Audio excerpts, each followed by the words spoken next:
Hello and welcome to light of law. मेरे सारे BEd versus BTC के सारे साथियों, बीएड के बीटीसी के, आज जो अनवल सुप्रीम कोर्ट में हुआ और जो हम लोगों ने देखा, हम लोगों के लिए काफ़ी ज़्यादा लर्निंग था। और एक टाइम पे जैसा एक हीट आर्गुमेंट जैसा बन गया था कि जैसे आपने फिल्मों में देखा, एक सबूत, एक गवाह को पेश किया जा रहा है और विपक्ष कह रहा है कि नहीं, इसकी सूचना नहीं दी गई थी। इस तरीके का एक माहौल आ गया। एक टाइम पे फर्स्ट हाफ में जब 10:30 12:30 के बाद जब सुनवाई शुरू हुई बीटीसी की, वहाँ पे जब अनवल सुप्रीम कोर्ट ने जब क्वेश्चंस क्रॉस किए कि क्या एनसीटी जो है उसके पास पावर है या नहीं है, और इसमें जो बीटीसी के वकील थोड़ा सा फंस रहे थे, क्योंकि एक बार उन्होंने कहा कि ये जो है आरटी एक्ट के अंदर है, फिर उन्होंने कहा कि है लेकिन पावरलेस है, फिर उन्होंने ये भी एक्सेप्ट किया कि हाँ पॉलिसी बना सकती है, एनसीटी के पास अधिकार है पॉलिसी बनाने का, सिलेबस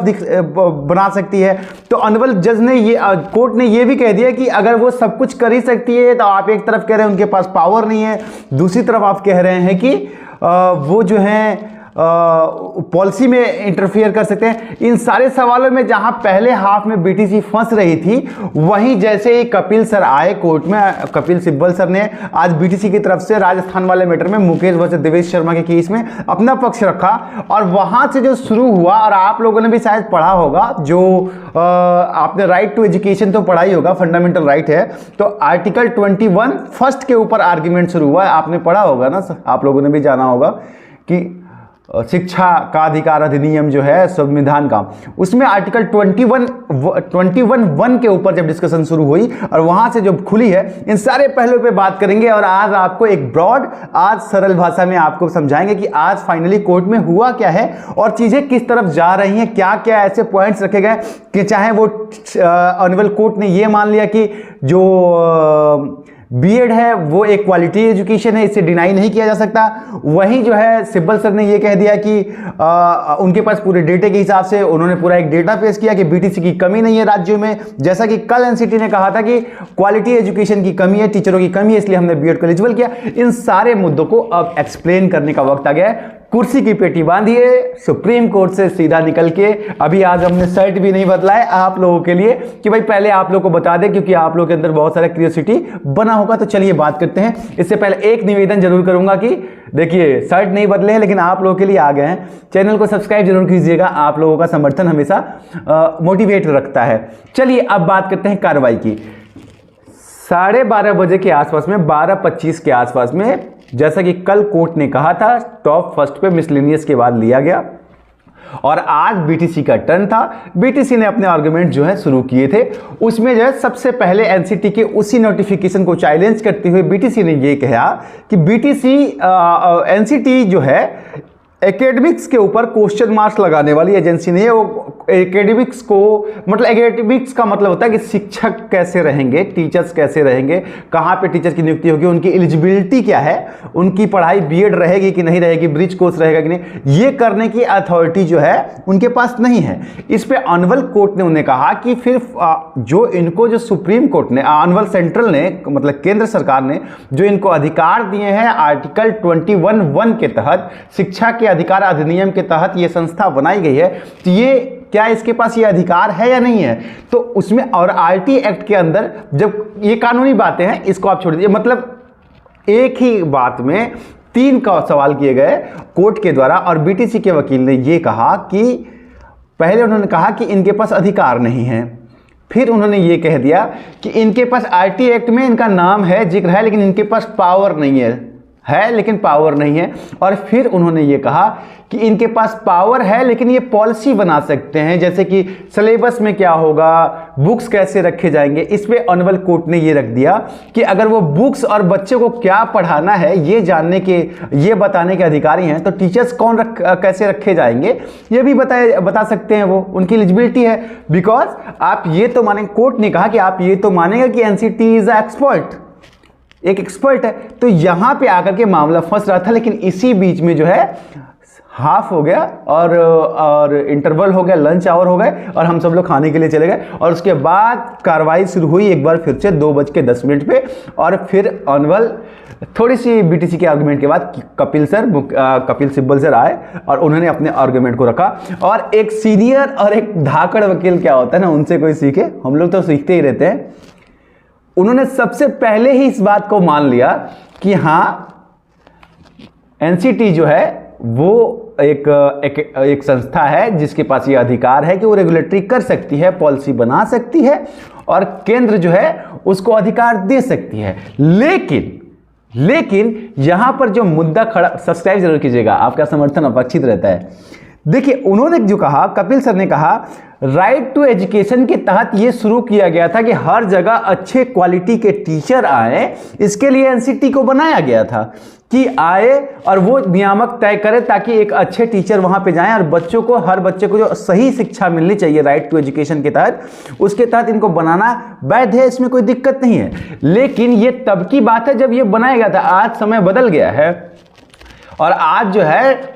आपके पास बीटीसी के टीचरों की कमी नहीं है और मिनिमम क्वालिफिकेशन का मामला उठ गया कि किसी भी चीज को जब कोई भर्ती, आप इसको इस तरीके से समझिए कि इसमें मिनिमम क्या रह सकता है। आप अगर मिनिमम जो कह रहे हैं, अगर मिनिमम ये वाले आदमी एलिजिबल हैं, जैसे कि मिनिमम क्वालिफिकेशन प्राइमरी शिक्षक के लिए बीटीसी है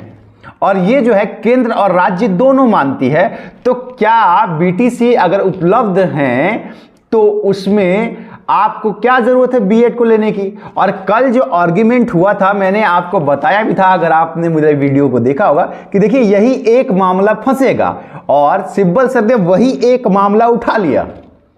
पूरे सेंटर को उसी एक मामले उठा लिया। मैंने कल आप लोगों को बताया था कि बीएड की तरफ से एक ही मामला अगर फंसेगा तो फंसेगा, और वो है कि बच्चों की कमी का जो उन्होंने कहा था कि हमारे पास जो है टीचर्स की कमी है और इसके लिए हम बीएड को भी शामिल कर रहे हैं, इसको लेकर के ऑन रिकॉर्ड जो है उन्होंने कहा कि इसकी रिकॉर्ड है। और मामला जो है, इसको ये भी समझिए कि आज जो मुद्दा डिस्कस हुआ है ना, ये राजस्थान के ऊपर ही प्राइमरी डिस्कस हुआ है और कपिल सर जो है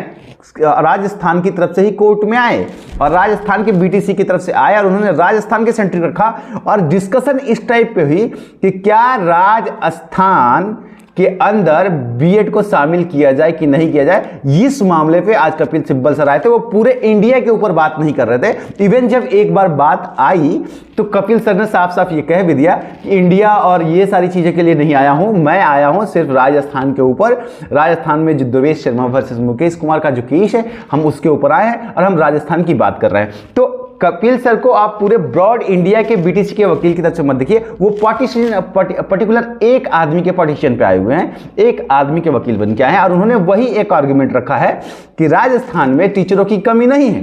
बीटीसी की कमी नहीं है, और उसको लेकर के उन्होंने संबंधित डेटाज भी दिए जिसको कोर्ट ने कंसीडर किया।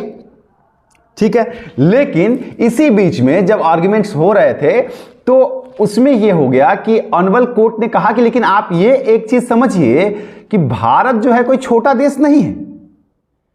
भारत कोई नॉर्वे जैसा छोटा देश नहीं है जहां आप एक जगह पे एक पद पे एक ही तरह के आदमी को रखेंगे। ये विविधताओं का देश है, आप इस चीज को समझिए। यहां अलग अलग क्वालिफिकेशन है। और रही बात मिनिमम क्वालिफिकेशन की, तो और बीएड को आप अगर हायर कह रहे हैं तो बीएड हायर क्वालिफिकेशन नहीं है, वो एक अलग पैरामीटर है, वो एक अलग तरह का है, मतलब वो पैरेलल ही है लेकिन वो हायर क्वालिफिकेशन की श्रेणी में नहीं आता है। बीएड भी ग्रेजुएशन डिग्री के ऊपर होता है, इसलिए उसको हायर क्वालिफिकेशन नहीं माना जा सकता। ये कोर्ट के ऑब्जर्वेशन थे जिसे सिब्बल सर ने माना।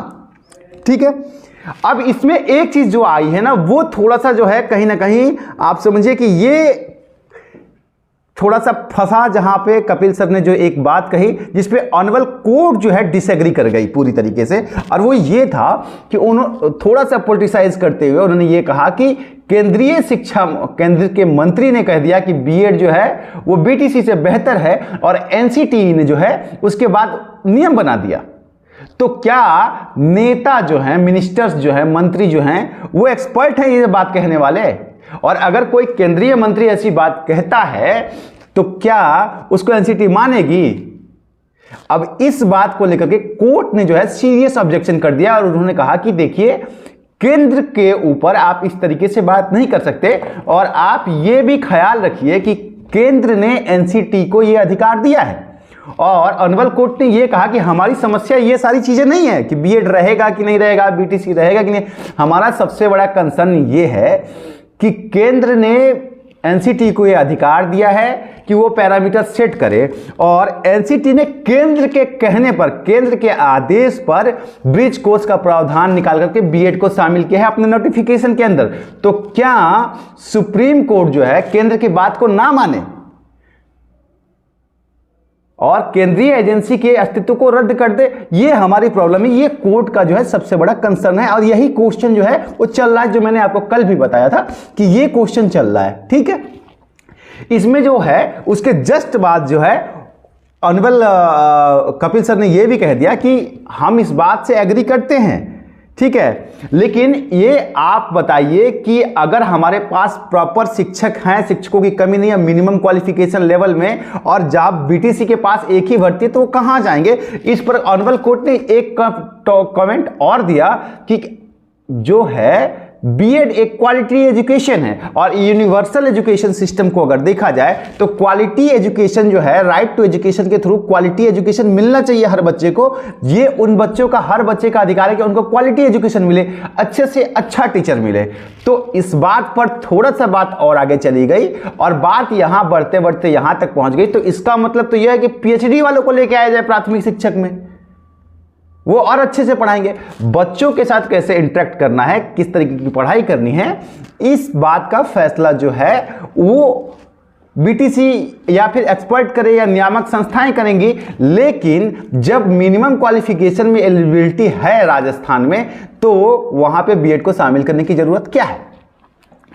इसके बाद से इसी बीच में एक एविडेंस जो है, ये थोड़ा सा फनी हो गया और फिल्मी भी हो गया और काफी हीट आर्गुमेंट हो गया कि इसी बीच में एक जो है, एक समझिए कि एक कागज, आप लोग समझिए कि वो गवाह, मतलब एक पेपर सबमिट कर दिया गया कपिल सर की तरफ से कोर्ट के अंदर, जिसको लेकर के पीएस पटवालिया जो बीएड के वकील है वो काफी ज्यादा गुस्सा हो गए कि हमें इस पेपर के बारे में ना बताया गया है, ना हमको इसको पहले दिया गया है, ना हमको नोटिस दिया गया है, तो हम इसके ऊपर बात करना ही नहीं चाहते, हम इसको नहीं मानेंगे, नहीं मानेंगे, नहीं मानेंगे करके पूरी तरह से अड़ गए। और इसमें एक काफी बड़ा नोकझोंक, इवन ऑनरेबल कोर्ट को इंटरप्ट करना पड़ा और लास्ट में आज जो है, लेकिन आज एक बात देखिए कि आज बीएड की तरफ से जो हमारे वकील, मतलब बीएड की तरफ से जो वकील थे पीएस पटवालिया साहब, वो जो है, और बीटीसी की तरफ से जो हमारे वकील थे कपिल सिब्बल सर, इन दोनों के बीच में भी एक हीट आर्गुमेंट हो ही गया। लेकिन इतना सारा आर्गुमेंट के बाद भी कोर्ट अभी भी, जो लोग भी आपको कहें कि ये जीत रहा है वो जीत रहा है, कोर्ट अभी भी किसी नतीजे पर नहीं पहुंचा है। और इसका प्रमाण यह है कि कोर्ट कल फिर से इसी मामले को एक बार फिर से सुनेगा, क्योंकि अभी इसमें जो एनसीटी का कुछ और पक्ष है, जो सबमिशंस डॉक्यूमेंट्स के लिए उन्होंने कहा है कि हम भी देंगे आपको,